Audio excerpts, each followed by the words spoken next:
नमस्कार। इस ट्यूटोरियल में हम देखेंगे टीवी आउट की एंट्री किस तरह से की जाती है। Option data entry, option TV out.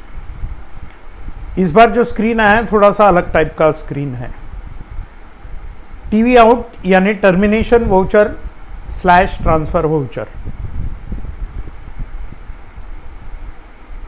जब कभी एक सब्सक्राइबर हमेशा के लिए टर्मिनेट करता है अपने सब्सक्रिप्शन को, तो उसे टर्मिनेशन वाउचर कहते हैं। और ऐसे टर्मिनेशन पर उसे सिलेंडर और रेगुलेटर का डिपॉजिट वापस दिया जाता है, और यदि कोई डीबीटीएल यानी सब्सिडी के अमाउंट उसको दी गई है वो वापस ली जाती है।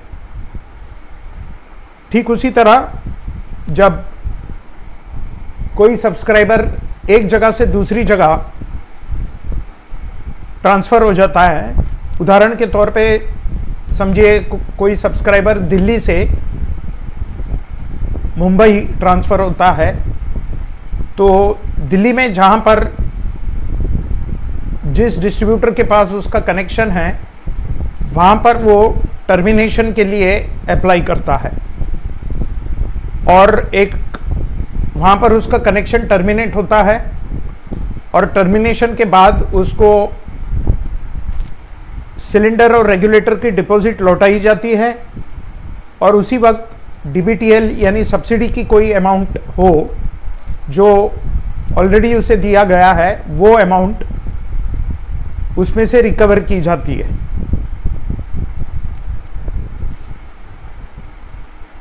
फिर जब वो व्यक्ति या सब्सक्राइबर बंबई जाता है तो वही टर्मिनेशन के आधार पर उसे कनेक्शन मिल जाता है बंबई में, और वो सेम डिपॉजिट, पहले जो डिपॉजिट वो उसे जो मिल चुका है, रिफंड मिल चुका है डिपॉजिट का, वही डिपॉजिट उतनी रकम वो बंबई के डिस्ट्रीब्यूटर के पास देता है, और उसे टीवी इन कहा जाता है, यानी न्यू कनेक्शन जैसा ट्रीट किया जाता है, और उसे एक नया कनेक्शन बंबई में उपलब्ध होता है। और जो डीबीटीएल की रकम जो उससे रिकवर की गई थी दिल्ली में, वो दोबारा सब्सक्रिप्शन पर टीवी इन होने पर उसके बैंक अकाउंट में क्रेडिट की जाती है। तो इस तरह से ये टीवी आउट यानी टर्मिनेशन वाउचर और ट्रांसफर स्लैश ट्रांसफर वाउचर का प्रोसीजर है। अब एंट्री कैसी की जाती है ये हम देखते हैं। न्यू बटन, ये सारी चीजें ऑटोमेटिक आ गई।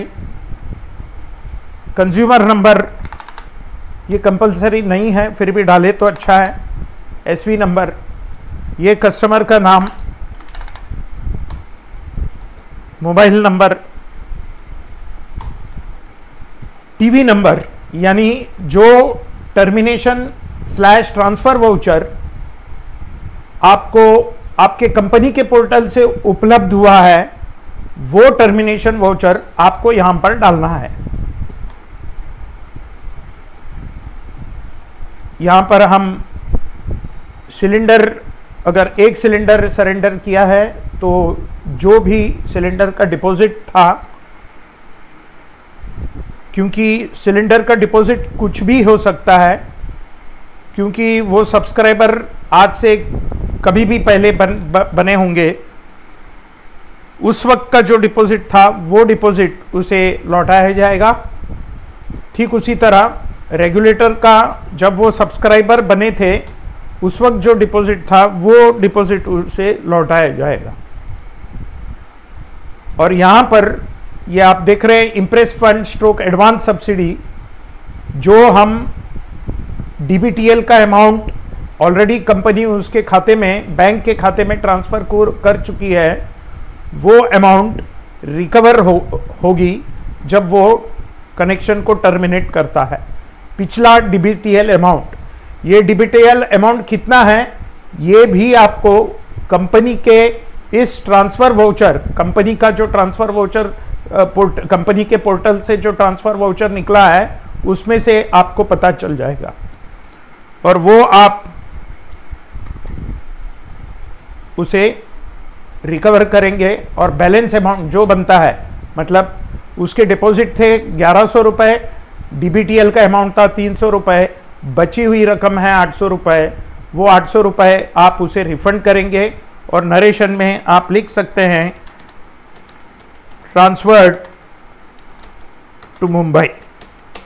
ये कंपलसरी नहीं है, ये आपके रिकॉर्ड के लिए। और सेव बटन क्लिक करके ये ट्रांजैक्शन सेव हो जाता है।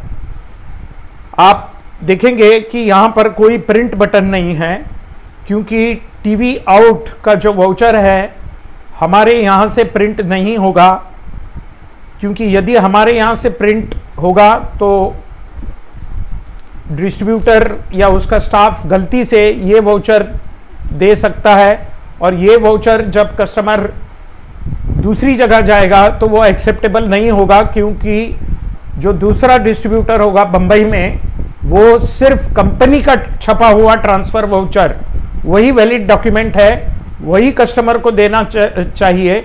इसलिए हमने जानबूझ के प्रिंट का ऑप्शन यहाँ पर नहीं रखा है ताकि कोई गलती ना हो, और सिर्फ एक ही डॉक्यूमेंट वो है कंपनी का ट्रांसफर टर्मिनेशन स्लोक ट्रांसफर वाउचर दिया जाए। इसे हम यस क्लिक करके ये एंट्री सेव करेंगे। जैसे कि मैंने कहा, इसकी कोई छपाई नहीं होगी। इसी के साथ टीवी आउट का ये ट्यूटोरियल यहीं पे समाप्त होता है। आपका समय देने के लिए धन्यवाद।